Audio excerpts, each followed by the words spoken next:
broke down. So I was just out, maybe 50 miles from the house, doing some driving in some canyon roads, and I'll let you see if you can guess what happened based on the massive puddle of oil under the front of the car. Everything looks normal, right? Wrong. It snapped right at the flare, and I knew that this was going to be a problem because it was vibrating so much, but for whatever reason it just did not register in my brain to make a little bracket right there to support it, and I really brought this on myself. I cleaned most of it off already, but it was all over the windshield, and I cleaned a lot of the engine bay too. I should have thought to bring my camera out to catch the carnage initially, but yeah, there's a gigantic puddle under the car, and then there's a massive trail that leads off into the distance.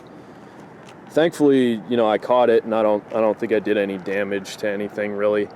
The sump still has plenty of oil in it, and whole sets are just the toughest turbos ever. So even though it didn't have an oil supply for maybe 20 or 30 seconds, I think it'll be just fine. But State Patrol dropped by, and I figured that they were gonna stack some kind of ticket on top of my fiasco already, but thankfully they were cool guys. I think they were car guys or something. They just kind of marveled at my nonsense and then wished me good luck. I'm gonna get this thing towed home.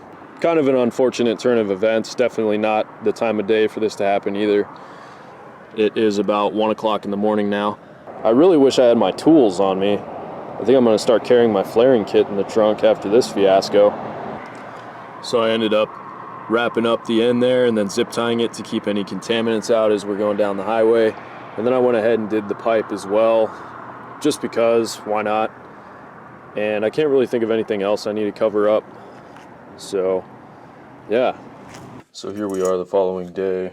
The feed line side that goes to the turbo and fitting snapped right at the flare because I didn't have a support here for it. I'm going to try and make a whole new line using my handy dandy flaring kit here.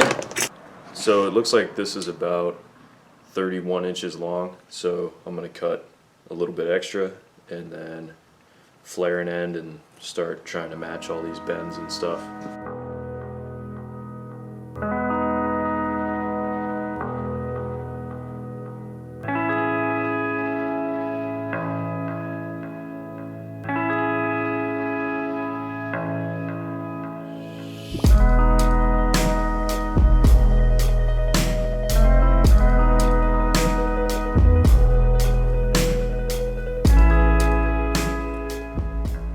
There's the new feed line. Seems to fit pretty dang well.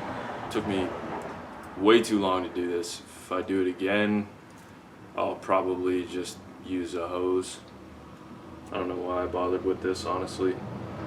So I'm gonna go install this and put some type of little stanchion on it to keep this end steady so it doesn't sit there and vibrate and fatigue and then break. So there it is, all buttoned up, and it doesn't leak or anything. There's still a nice sheen of oil I need to burn off, and the car is an absolute mess still, but that's okay.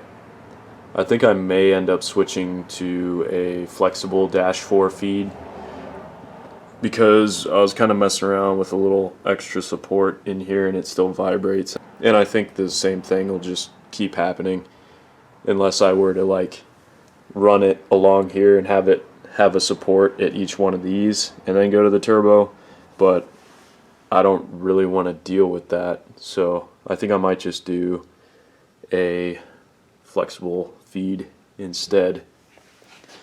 Anyways, thanks for tuning in.